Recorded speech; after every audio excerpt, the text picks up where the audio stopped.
now vaccinated 18% of the population in South Africa, so there's still a long way to go. And one of the challenges is to increase the proportion of fully vaccinated adults, and certainly with the Johnson & Johnson show delivery of vaccines. But on Friday, we heard by medicines regulator approve Pfizer's COVID vaccine for use on teenagers.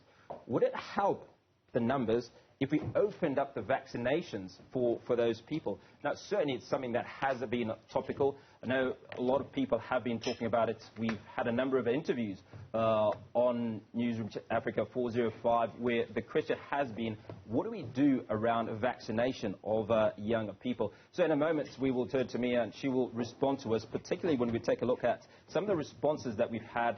We talked about Professor Wisonga's interview a week ago in which he's encouraged the vaccination of adults. So today, that is the question on the table at the moment. So Mia, coming back to that question, Pfizer's COVID vaccine approved on teenagers. Should we go forth and vaccinate all the teenagers? So yes, SAHPRA has approved this vaccine now for everyone older than 12 in South Africa, and previously it was approved for or authorized for use of people of 18 and older. So many countries have started to vaccinate adolescents or teenagers, for instance, France, Israel, the United States, Canada. And people could now, of course, ask, if we want to vaccinate as many people as possible by December, would it not make sense to open up vaccinations to everyone who's 12 and older? But it's not a simple decision, because we know the older you get, the more vulnerable you get to falling seriously ill with COVID. And that would influence a decision as to when we make vaccinations available for teenagers. But let's talk to the experts. We are joined on the line by Silverani Padayachee. She is the Senior Manager for Pharmaceutical Evaluation at SAHPRA. And we're also going to talk to Dr. Nicholas Crisp, who is currently the Acting Director General in the National Health Department, and he is leading South Africa's COVID vaccination rollout. Welcome to you both. Thank you very much for sharing your time with us and joining us today. Let's start with you, Ms. Padayachee. We now know that Pfizer's vaccine has been authorized for people of 12 and older. What was the exact date of authorization? When did this happen? And do teenagers take the Pfizer vaccine in the same way as adults? Do they also get 2 shots? And do they get those shots in the same quantities or dosages as adults? Good morning, and thank you for having me over. Yes, the Pfizer vaccine has been then authorized for use for those 12 years and older, and that happened on the 11th of August this year, following submission of information from Pfizer on the safety for these individuals 12 years and older. The dosage would be the same, and the number of vaccinations or doses are the same for both 12 years and older as well as 18 years and older. Dr. Crisp, we now know that SAHPRA says that Pfizer's vaccine is safe and effective for teenagers. When are we going to start to vaccinate them in South Africa? Morning, Mia. Morning to the viewers. So I think that the lead-in questions earlier are very important, and that is that the highest risk population is the population we really need to get to now. So we still need to get to another 30% or in some provinces and up to 40% in others of people over the age of 60. That's the primary target, to get older people who are most vulnerable vaccinated. There's no question about that.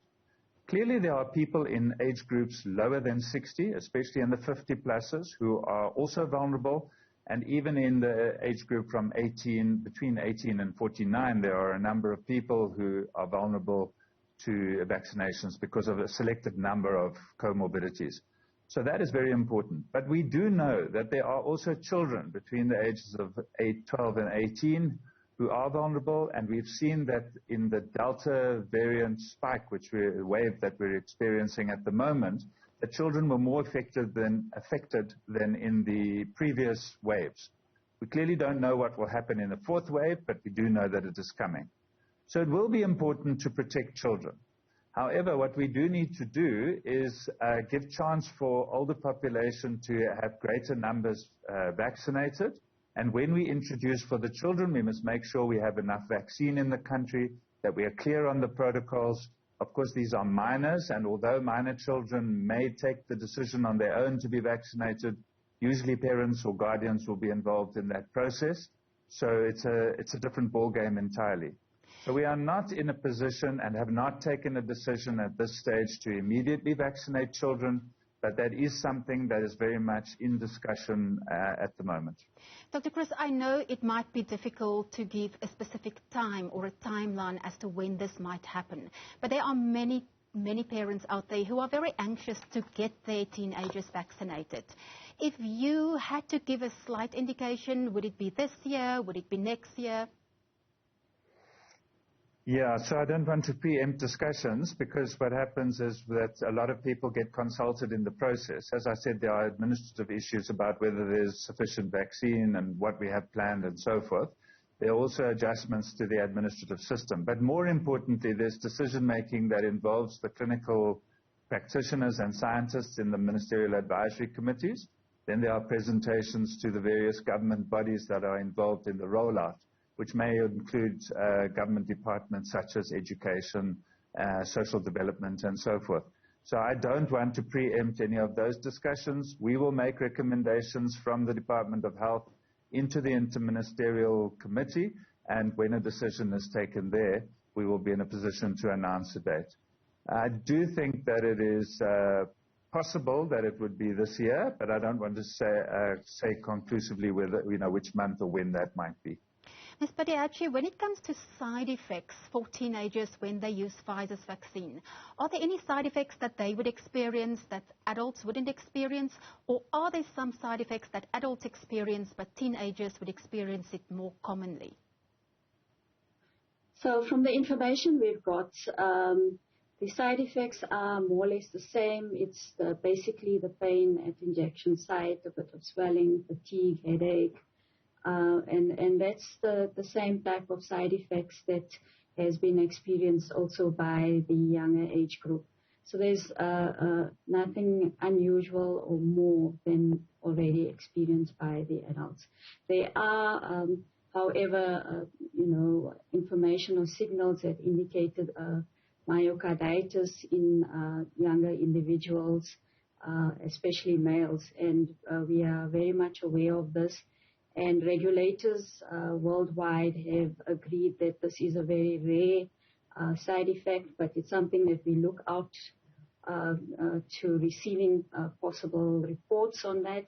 So our vigilance system on reporting is a mechanism in which we use to get information from the public. So we would urge if individuals who are young, and it could be even people that's 18 years and older, especially males, if they could report if they do feel side effects. And these are basically exhibited through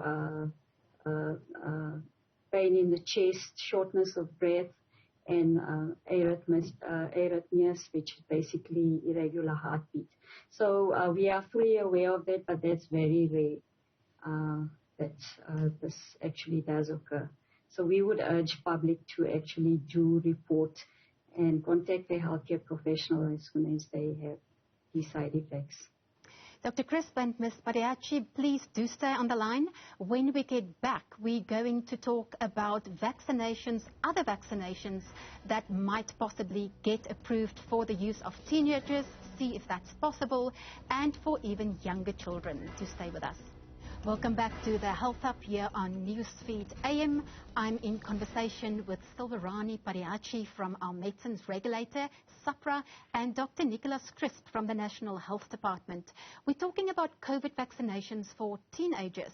And SAHPRA announced this weekend that it has authorized Pfizer's COVID vaccine for teenagers, and many parents are anxious to get their teenagers vaccinated.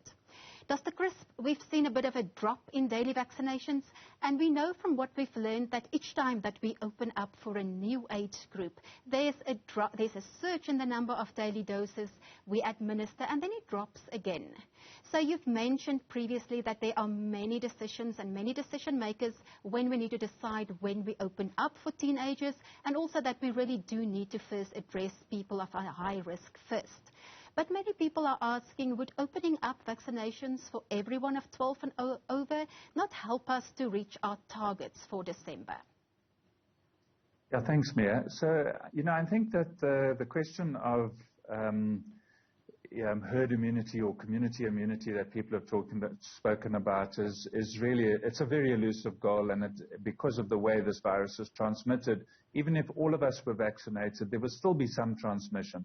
So that is not the primary objective. The primary objective remains to get to the people who are the most vulnerable so that they don't end up in hospital and they don't die. And part of the balancing act at the moment is when to boost the vaccinations of those who've already been vaccinated, particularly the healthcare workers who have been vaccinated since about the 17th of February. At what point do we boost healthcare workers to protect them, to look after us when we get sick?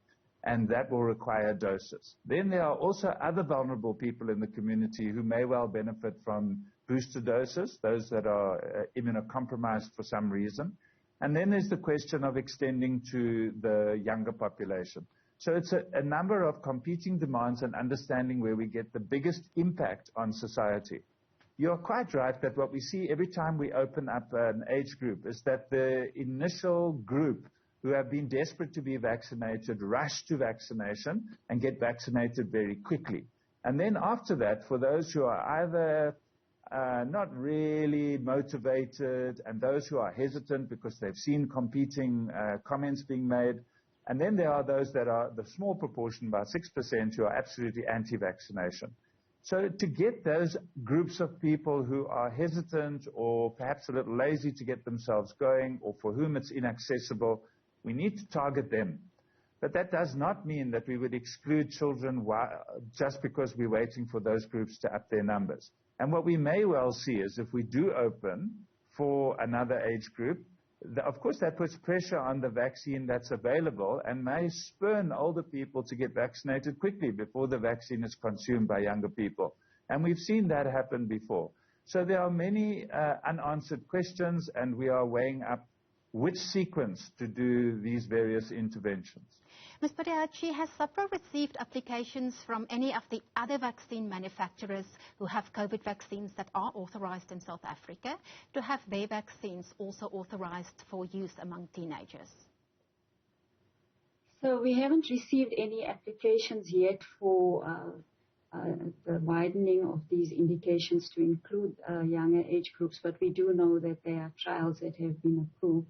So some of them are currently busy with clinical trials for safety on these groups 6 years and older. Dr. Crisp, if someone has a teenager and they want special permission to have the teenager vaccinated earlier, maybe because of an immune system that is compromised or because the teenager has to travel internationally, is there a process for that, and is it possible? Yeah, thanks, Mia. So at the moment, we don't have a mechanism for recording vaccinations under the age of 18. If one opens it up to one, you basically must open it up to everybody. But what we do have is an advisory this past week from the Vaccine Ministerial Advisory Committee to the Minister on how to manage people who are immunocompromised, and particularly, obviously, those who are not in the age groups that have access to vaccines. We will be discussing that in the department this week, and we will be looking at the implications and the process that might be made available. That would have to be run outside of the mainstream vaccination program, obviously, because that involves a lot of taking of blood tests and certifying of that these are particularly risk children, and it's not just an arbitrary process. We also don't want to put children who have particular immune-compromised disorders into some kind of risk, and that would need to be managed very closely by the clinicians who care for them. Dr. Crisp and Ms. Padayachee, thank you so much for your time today and for joining us. That was Dr. Nicholas Crisp, the Acting Director in the Department of Health, and Silverani Padayachee from SAPRA, our medicines regulator.